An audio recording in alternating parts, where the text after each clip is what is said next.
أعوذ بالله من الشيطان الرجيم. بسم الله الرحمن الرحيم.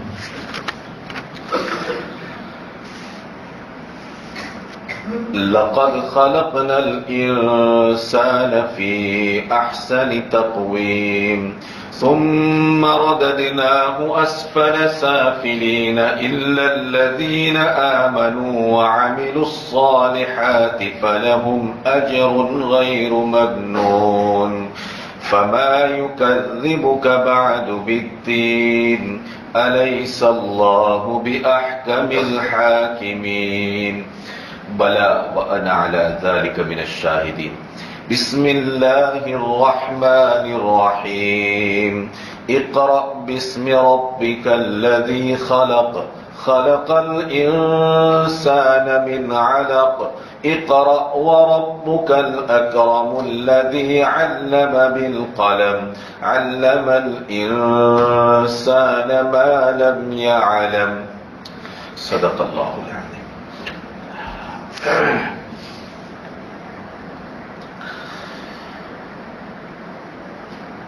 محترم حضرات، اللہ رب العزت نے قرآن مقدس کی بدولت انسانوں کو دو بنیادی عقیدے عطا فرمائے. ایک ایمان باللہ اور دوسرا ایمان بالآخرہ. پہلا عقیدہ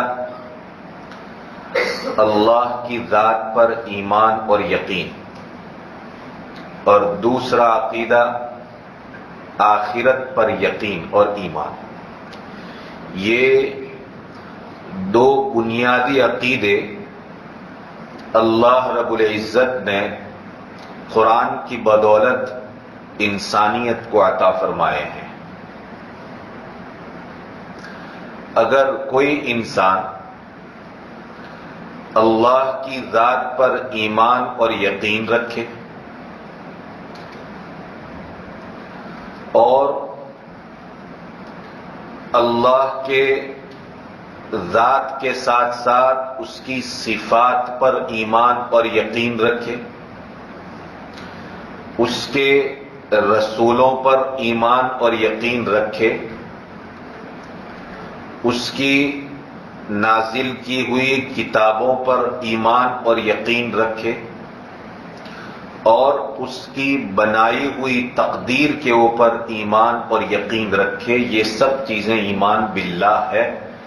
اللہ رب العزت فرماتے ہیں اس آیت کریمہ میں کہ اگر انسان اس طرح کا ایمان اور یقین رکھتا ہے تو پھر وہ اس کائنات کی سب سے خوبصورت مخلوق ہے.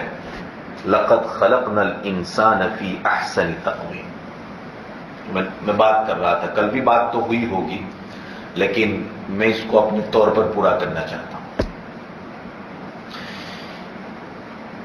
تو یہ انسان اشرف المخلوقات ہے، اور یہ انسان اس کائنات کی، میں نے کہا تھا، حسین ترین چیز ہے.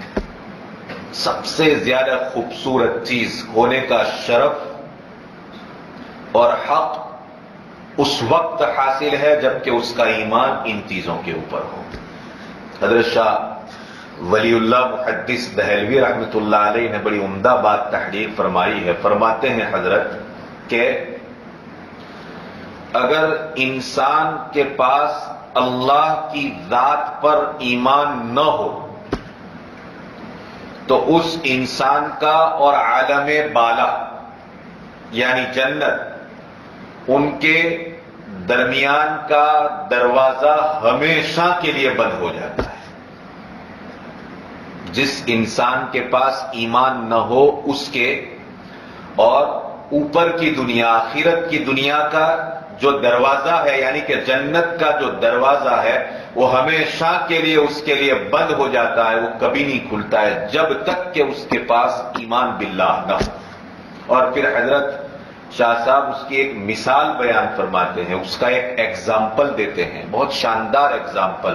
فرماتے ہیں کہ ایسا انسان اس جانور جیسا ہے کہ جس جانور کو کسی پنجرے میں بند کر دیا جائے اور اس پنجرے سے باہر نکلنے کا کوئی دروازہ نہیں، اس کو باہر کی دنیا تو نظر آ رہی ہے مگر اپنے آپ کو اس پنجرے سے نکال کر اس دنیا میں لے جانا چاہے تو نہیں لے جا سکتا۔ ایسے ہی ایک کافر اللہ کی ذات اور اس کی صفات کا منکر گویا کہ ایک بند پنجرے کے اندر ہوگا۔ وہ باہر کی دنیا مطلب وہ جنت کو دیکھے گا لیکن جنت میں جانے کے لیے اس کے پاس وہاں پر کوئی راستہ نہیں ہوگا۔ یہ بنیادی عقیدہ اللہ تبارک و تعالی نے حضرت انسان کو عطا فرمایا، اس لیے فرمایا لقد خلقنا الانسان فی احسن تقویم۔ خوبصورت انسان، انسان کی خوبصورتی یہ ہے، انسان کا حسن یہ ہے، انسان کا جمال یہ ہے اور انسان کی بیوٹی یہ ہے کہ اس کا اللہ کی ذات کے اوپر ایمان ہو، یہی اس کی خوبصورتی ہے۔ مال، جاہ، مرتبہ، حکومت، شکل و صورت کا حسن یہ انسان کی اصل خوبصورتی نہیں ہے۔ اگر یہی خوبصورتی ہوتی تو حضرت بلال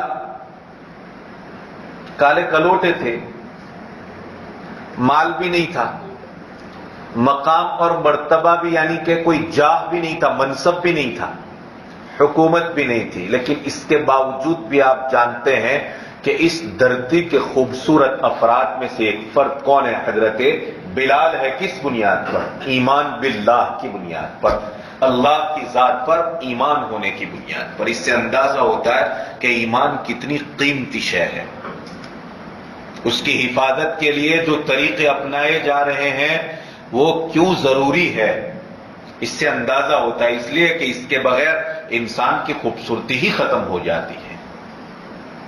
تو جو انسان ایک تو ایمان باللہ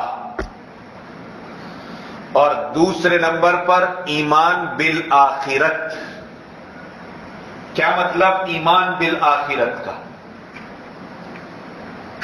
ایمان بالآخرت کا مطلب یہ ہے کہ اس زندگی کے بعد موت ہے اور موت کے بعد ایک اور زندگی ہے،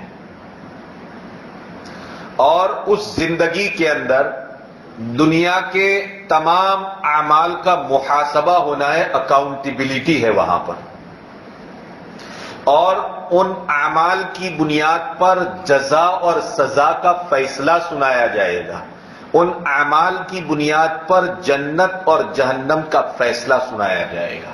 اس عقیدے کو، اس بلیف کو کیا کہا جاتا ہے؟ ایمان بالآخرت کہا جاتا ہے۔ یہ دو بنیادی عقیدے قرآن نے عطا فرمائے ہیں، اور یاد رکھیں میں بتاتا ہوں، اور انہی بنیادوں کے اوپر یا اسی بنیاد کے اوپر انسان کے نیک اعمال اللہ کی بارگاہ میں قبول ہوتے ہیں، ورنہ ریجیکٹ کر دیے جاتے ہیں۔ اگر یہ عقیدہ ہی نہیں ہے تو چاہے کتنے ہی اچھے اعمال ہو انسان کے، لیکن اس کے اعمال قابل قبول نہیں، اس بنیاد پر کہ بنیاد ہی نہیں ہے اس کے پاس، وہ فاؤنڈیشن جس کے اوپر انسان کے اعمال اور انسان کے اخلاق اور انسان کے کردار کی عمارت تعمیر ہوتی ہے، وہ یہی دو بنیادی عقیدے ہیں جن میں کہ ایک کو ایمان باللہ کہا جاتا ہے اور دوسرے عقیدے کو ایمان بالآخرت کہا جاتا ہے۔ اور یہ بات مجھے اور آپ کو بچپن سے سمجھائی جاتی ہے، مکتب کی تعلیم جو ہوتی ہے وہاں پر یہ بات ہمارے دماغوں میں مضبوط طریقے سے داخل کی جاتی ہے، اور یہی اس تعلیم کا مقصد ہوتا ہے کہ بچوں کے دماغ میں پہلے سے یہ بات ٹھسا دی جائے اور ان کے دماغوں کے اندر جما دی جائے کہ اللہ اپنی صفات کے ساتھ ہیں، تقدیر ہیں، رسول ہیں، پیغمبر ہیں اور آخرت کا دن ہے، اور وہاں پر پھر اچھے اور برے کی جزا اور اچھے اور برے کی سزا ہے۔ یہ عقیدہ پڑھایا جاتا ہے۔ یاد رکھیں 4 قسم کے عقیدے، 4 چیزیں ہیں یہاں پر، جن میں سے 4 بنیادی چیزیں کہتا ہوں میں، جن میں سے 2 چیزوں کے اوپر پوری دنیا کا اتفاق ہے۔ انشاءاللہ میں اس کو دوسری بات میں بیان کرتا ہوں، پہلے اگلی بات پوری کر لیتے ہیں۔ تو ایمان باللہ اور ایمان بالآخرت پر جس کا اللہ کی ذات اور اس کی صفات پر اور آخرت کے دین کے اوپر عقیدہ اور ایمان ہے، اس کے بارے میں اللہ تبارک و تعالیٰ فرماتے ہیں کہ یہ انسان کامیاب ہے، جس کو ان الفاظ میں بیان فرمایا، لَقَدْ خَلَقْنَا الْإِنسَانَ فِي أَحْسَنِ تَقْوِيمٍ، انسان کو بہترین ڈھانچے میں بنایا۔ اس کے بہترین ڈھانچہ یہی ہے کہ اس کے اندر یہ 2 باتیں پائی جائے بنیادی طور پر۔ اور اگر اللہ کی ذات کے اوپر ایمان نہیں ہے، رسول پر ایمان نہیں ہے، کیا اس کو بھی کبھی مومن کہا جا سکتا جو اللہ پر ایمان لاوے اور اس کی صفات کا انکار کرے؟ کیا ایسا بھی کوئی مومن ہو سکتا ہے جو اللہ کی ذات کو تو مانے مگر رسول کو نہ مانے؟ اس لیے کہ رسولوں کو بھیجنا یہ اللہ کی صفت ہے، وَمَا نُرْسِلُ الْمُرْسَلِينَ إِلَّا مُبَشِّرِينَ وَمُنذِرِينَ، ہم بیچتے ہیں، اللہ کہتا ہے بھیجنا یہ میری صفت ہے، اور میں اپنی صفت کے ذریعے جن کو بیچتا ہوں وہ رسول اور پیغمبر ہے۔ لہذا اللہ کی ذات پر بھی ایمان ہو، اس کی صفات پر بھی ایمان ہو۔ اب اگر بھیجے ہوئے رسول پر ایمان نہ ہو تو بھلا اس کو بھی کوئی مومن کہہ سکتا ہے؟ اس کے ساتھ دی ہوئی کتاب قرآن کے اوپر ایمان نہ ہو، کیا اس کو بھی کوئی رسول کہہ سکتا ہے، کوئی مومن کہہ سکتا ہے؟ اگر یہ سب بھی ہے لیکن آخرت تقدیر کے اوپر ایمان نہیں ہے، اچھی اور بری تقدیر اللہ کی طرف سے ہے، یہ ایمان نہیں کہ اللہ کی ذات ہی نافع ہے اور اللہ کی ذات ہی دار ہے، اللہ کی ذات ہی سے نفع وابستہ ہے اور اللہ کی ذات ہی سے نقصان وابستہ ہے۔ اگر یہ بلیف نہ کیا جائے، اگر یہ عقیدہ نہ رکھا جائے تو کیا بھلا ایسا بھی کوئی مومن ہو سکتا ہے؟ ہرگز نہیں ہو سکتا ہے۔ یہی مسئلہ کس کا ہے؟ آخرت کا بھی۔ تو جس انسان نے اپنے فرائض منصبی کو ادا نہ کیا، اللہ کی ذات پر ایمان بھی نہیں، آخرت کے دین کے اوپر بھی ایمان نہیں، جزا اور سزا کے اوپر بھی ایمان نہیں، ایسے شخص کے بارے میں اللہ تبارک و تعالیٰ نے فرمایا ثم رددناہ اسفل سافلین، پھر ہم اس کو نچلے سے نچلے طبقے تک پہنچا دیتے ہیں۔ ایسا گھٹیا انسان، پھر اس کائنات کی سب سے ذلیل ہستی اگر کوئی ہے تو وہ یہ انسان ہے جس کے پاس یہ بلیف نہیں ہے، جس کے پاس یہ 2 عقیدے نہیں ہیں۔ اس کو قرآن نے بیان فرمایا ثم رددناہ اسفل سافلین، پھر ہم نے اس کو پہنچا دیا۔ کہاں پہنچا دیا؟ اسفل سافلین، نچلے سے نچلے طبقے میں۔ ذلتی کا آخری مرحلہ جو ہوا کرتا ہے، سب سے زیادہ ذلیل اور سب سے زیادہ خوار اگر کوئی ہستی اس دنیا کے اندر ہے تو وہ انسان ہے کہ جس انسان کے پاس اللہ کی ذات کے اوپر نہ ایمان ہے نہ آخرت کے اوپر کوئی ایمان ہے۔ اسی لیے قرآن نے بیان فرمایا الا الذین آمنوا وعملوا الصالحات، ہاں اس پستی سے وہ انسان نکلے گا۔ اس کائنات کا عزت دار، اس کائنات کی عزت دار ہستی اگر کوئی ہے تو وہ یہ الا الذین آمنوا، مگر وہ لوگ جو کہ ایمان لے آئے، وعملوا الصالحات، اور جنہوں نے نیک کام کیے۔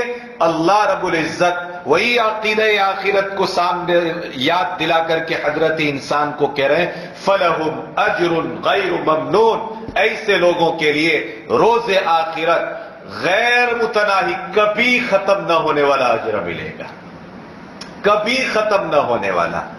آج اگر یہاں کوئی چیز تقسیم کی جائے تو کتنی دیر چلے گی؟ گھنٹوں کے لیے، دنوں کے لیے، ہفتوں کے لیے، لیکن ایک دن تو کیا ہو جائے گی؟ وہ چیزیں ختم ہو جائے گی۔ اجر ملا بھائی، کس چیز کا اجر ملا؟ کیا آج ہم ظہر کی نماز پڑھی اور تفسیر میں بھی بیٹھے تو آج ہم لوگوں کو اتنا اتنا پیسہ دیا گیا، کب تک چلے گا؟ اس کی ایک لمٹ ہے، 500 روپے، 1000 روپے، 2000 روپے استعمال ہو جائیں گے، کپڑے